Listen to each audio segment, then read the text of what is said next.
it's no secret that Joshua did not want this fight. And he didn't want it for a reason, because Deontay Wilder is the most fiercest puncher in boxing history, in heavyweight division history. And I saw that tonight, I felt it. No wonder AJ didn't want no part of that right hand. He can't move like me, he'd have been nailed. We unpack. We unpack. We unpack. Coming to you live, Boxing Ego Unpacked. Yeah. We unpack. We unpack. We unpack. Coming to you live. Tyson Fury says he has 3 fights left in him: Wilder, Dillian Whyte, and Anthony Joshua. Then he's out. What up, Fight World? It's your boy Ego, and I'm back with some more boxing. Make sure you smash the like button. Also subscribe to the channel for the latest and greatest in boxing. If you want to become part of the gang, notification gang, please hit the bell icon. Shout out to the super chats, channel donations, the Venmo donations, the Cash App, and the Patreon family. We working. Tonight is the night. UFC 246, Conor McGregor, I don't know what you're thinking, versus Donald Cowboy Cerrone. Should be an explosive card and a good fight. Use my link in the description box to order the ESPN Plus pay-per-view. You could do an annual ESPN Plus membership. You can just get the fight. It definitely helps my channel, helps the channel grow, and I appreciate y'all. So use the link in the description. I'm Disney Ego. Now, Tyson Fury did an interview, link in the description. He says, and I quote, "I've got 3 more fights left. I don't know." He says he doesn't know about a trilogy with Wilder. He don't know. He said, I got Wilder next, Joshua, Whyte, and then I'm out, because Dillian Whyte's been a mandatory for 2,000 days and he hasn't been given a world title shot. When I beat Wilder, I'll give Dillian Whyte a shot, right? He goes on to say, I think Dillian Whyte, he's a high-ranking contender and he hasn't been given a title shot and a shot at a world title. When I beat Wilder, he can be a defense for sure. One of my last 3. Joshua and Whyte done. I think he's a good fighter, a good boxer, good puncher with gritty determination. He gets off the floor to win fights. I just think he's one of those people that haven't had the lucky breaks that everyone else has, and I think he'll get his shot. He's only 31, 32, young for a heavyweight, the same age as me. He's coming off a bit of a layoff for 6 months or so. I think he needs to get back in the ring and get match fit again. You know, he also talks about in this interview, he says Wilder's getting knocked out. He says, I've got my 21st knockout victim, and he says it's going to be Wilder. Considering I'm not going to get the decision, I need a knockout. He's not afraid to fight. I hope he meets me in the middle of the ring in the first. I was only there in Detroit for 3 weeks. It opened my eyes to the world of boxing. In America, they like to see big shots coming. Listen, Wilder, he's unbeaten with 40 fights, and I'm unbeaten with 30 fights. You got to respect any man that puts on a pair of gloves, especially a man that's the knockout king and unbeaten, right? He also talks about rescinding the order and saying he would allow Anthony Joshua to spar with him. He says, I don't want AJ to come spar me because he's nothing like Deontay Wilder at all. I wouldn't want to give him the insight to see what it's like to be outboxed and outpunched by me in a sparring rather than a real fight. Anthony Joshua, his time will come. Don't worry about that. Listen, the bottom line is, like I've said, new media, Tyson Fury literally lies and changes his story every other day. You know, out of nowhere, it makes headlines. Tyson Fury offering to allow Joshua to come spar with him. And then, you know, by the time he's doing the press conference with the one presser that they had and he's being interviewed, he's taking that back and saying, oh, I don't want him to spar. Now he's doing follow-up interviews saying, I don't want him to get a sneak peek of what I look like in a sparring. I want it to be a real fight under the bright lights, which is, you know, respect. I can understand you don't want somebody basically snitching and being able to spar and gather information while you're focusing and training for someone totally different, you know, and they're getting a secret look at how you've evolved over the years because they did spar in the past. You know, it's just it's a lot of this, and it's funny because new media, we just keep banging out the hits. It just looks bad for the UK, the UK representation, and the UK fans that just go along with this stuff and act like they don't see it. You know, Tyson Fury, he says one thing, does another. You know, I think he likes that. He likes to do that to rile people up, or, you know, it's his personality, he's bipolar, whatever his reason for doing it. But I definitely at this point don't believe a lot of what he's saying. Like, he's saying, I want Wilder to stand and trade with me, and he's not going to have to look for me, fight me like a man, and all this stuff. We'll see. We'll see if when the fight comes, that's how he chooses to fight. If he fights like how he's saying, more power to him. If not, remember this video where I said his opinion is constantly evolving and changing, and it's definitely unstable. It's not a stable opinion. He'll say one thing and then he'll switch it. So I don't believe what he's saying. Therefore, because if you have nothing to hide and you're being forthcoming with information and truthful, then your story doesn't need to change. Like, if you're involved if you're being interrogated by the police about a possible murder and you have no involvement in it, your story would probably likely stay the same. I don't know what happened. I was at work and I got off at 9:30 p.m. You know, and then if the cops ask you again 2 weeks later, now your story's changed. Okay, I got off early and I went to the party where the shooting happened. I mean, this is something different. This is how in court, this is how the jury and everybody, they eliminate your testimony as credible because of you constantly changing. So it's an indication of deceit or having something to hide, or, you know, not revealing as much information, because we as people, it's easier to tell the truth. Tell the truth. Tell the truth. You know, it's easier because you don't, that's what I always learned when I was a kid, is if you tell the truth, then you have nothing to hide, and you have nothing to remember. If you tell a lie, you got to remember the lies you told, and make sure, even though you know in your subconscious mind that is not the truth, make sure you stick to that lie, so it just becomes a web of deceit. You get what I'm saying? So therefore, people like that who show that shifty type of demeanor and aren't consistent in that in which they say, then I can't rock with what they're saying. So I don't look for Tyson Fury to, I just don't, I look at him as a showman. He's an entertainer and a showman and a fighter. Good fighter, but I don't trust the stuff out of his mouth. Oh yeah, I'm the Gypsy King. I come from a long line of bare knuckle fighters. I want Wilder to stand and trade with me because America likes big shots. I mean, this is a knockout artist who slept you the first fight.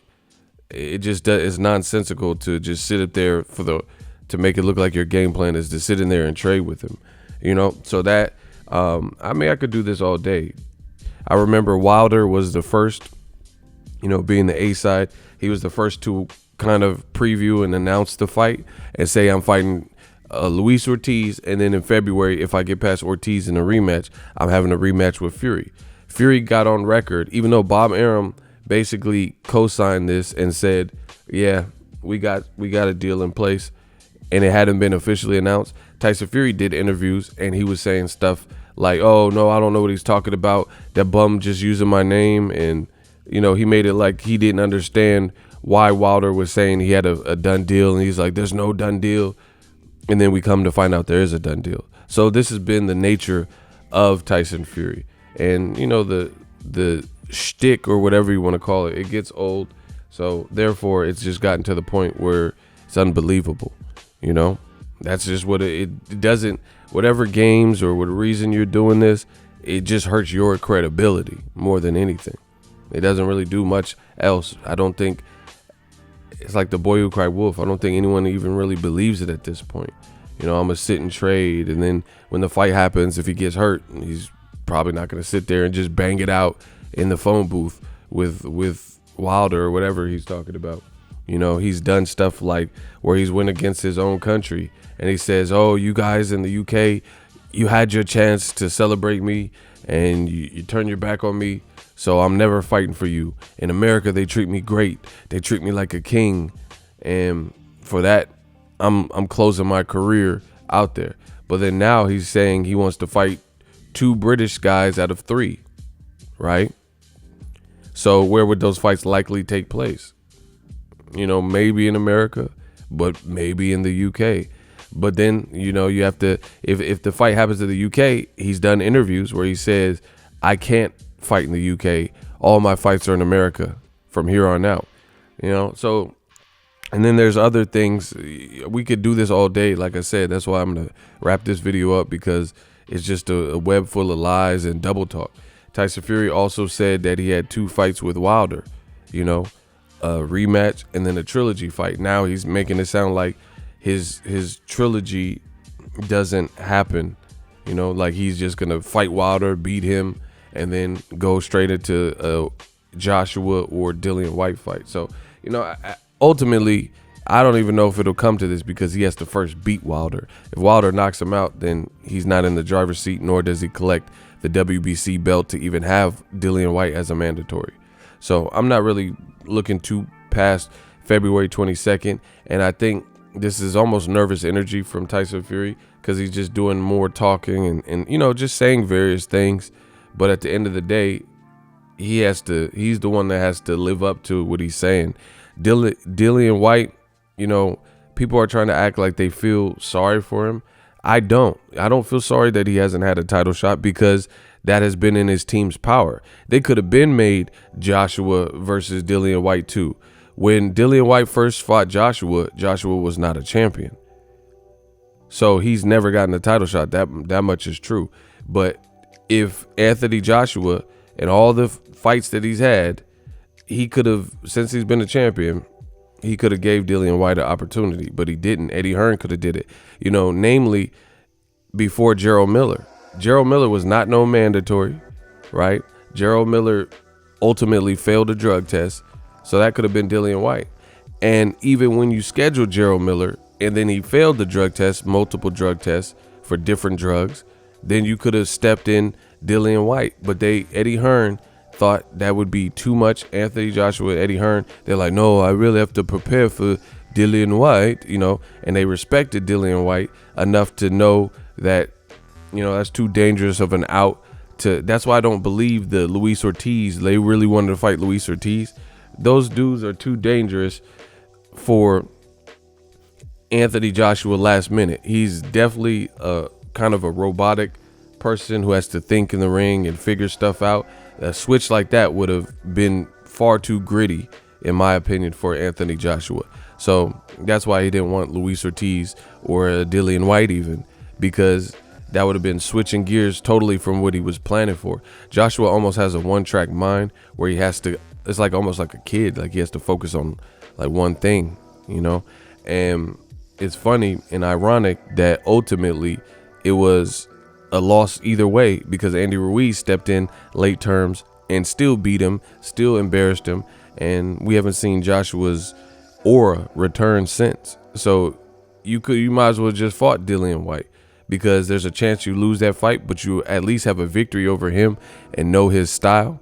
And there's a chance he could have duplicated what he did in the first fight and beat him again, but they didn't do that. They fought someone they thought was easy work, more of a cherry pick, and then the cherry pick was sour.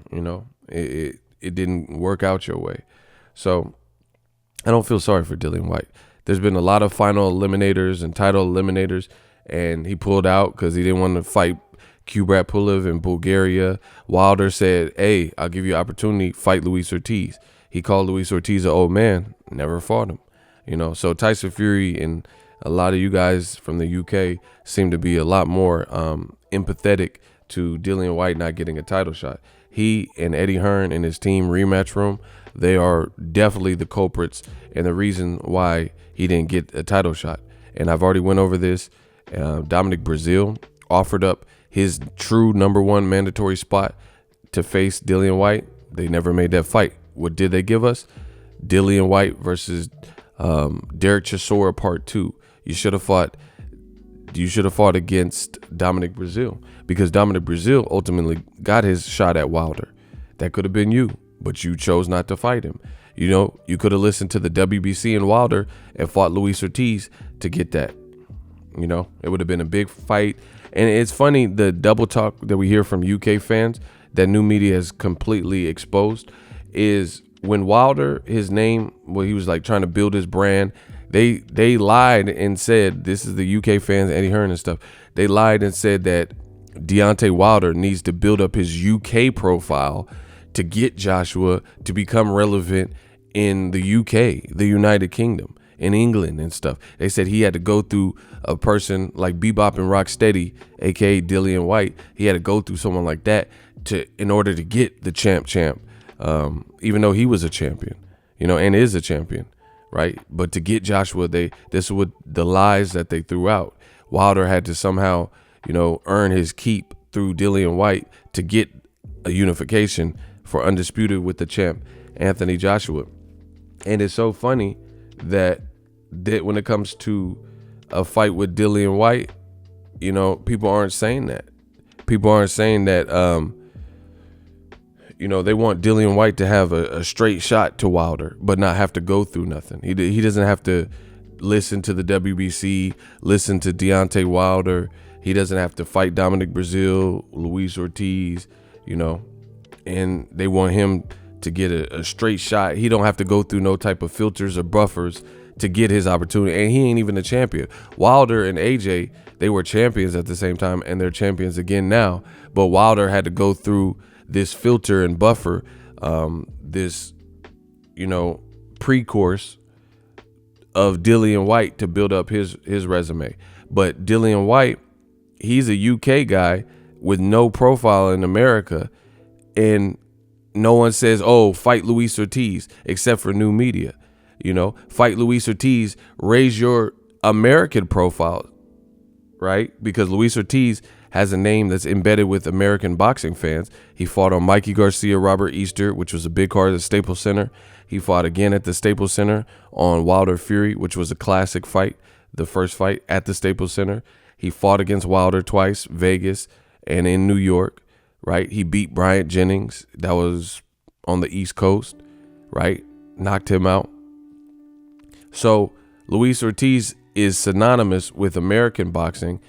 They said the champion, just so you know how full of it old media is, they said the champion to face another champion and build his profile for the UK, the champion to unify for undisputed had to go through a middleman or a buffer in Dillian Whyte.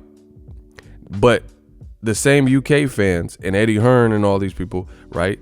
They're not saying a challenger like Dillian Whyte should have to go through a branded name in America like Luis Ortiz, who's respected, to get the champion. You see how backwards that is?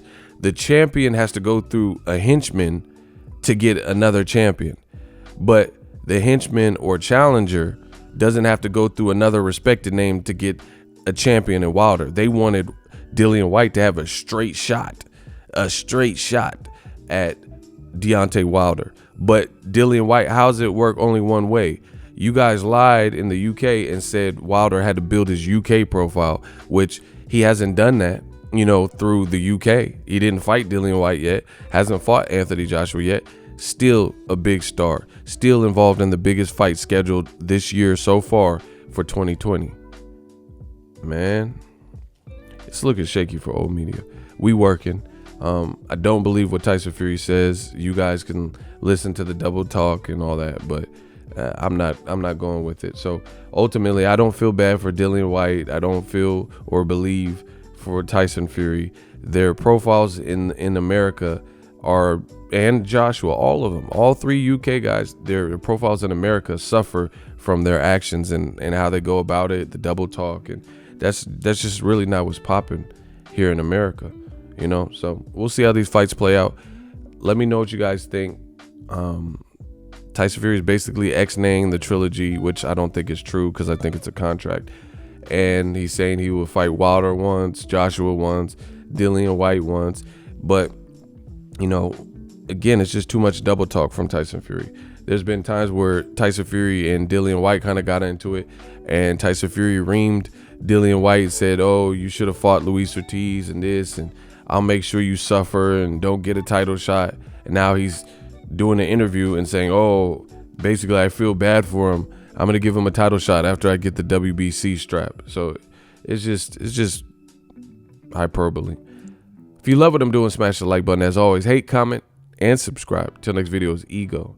Signing off. So if you enjoyed this video and want more content like this on the channel, you can show your appreciation by going to the PayPal donate button or the YouTube support button, and you can donate any amount that you feel is equivalent to the value of this video. Much more to come. Thank you guys for your support. Boxing Ego, the future of boxing.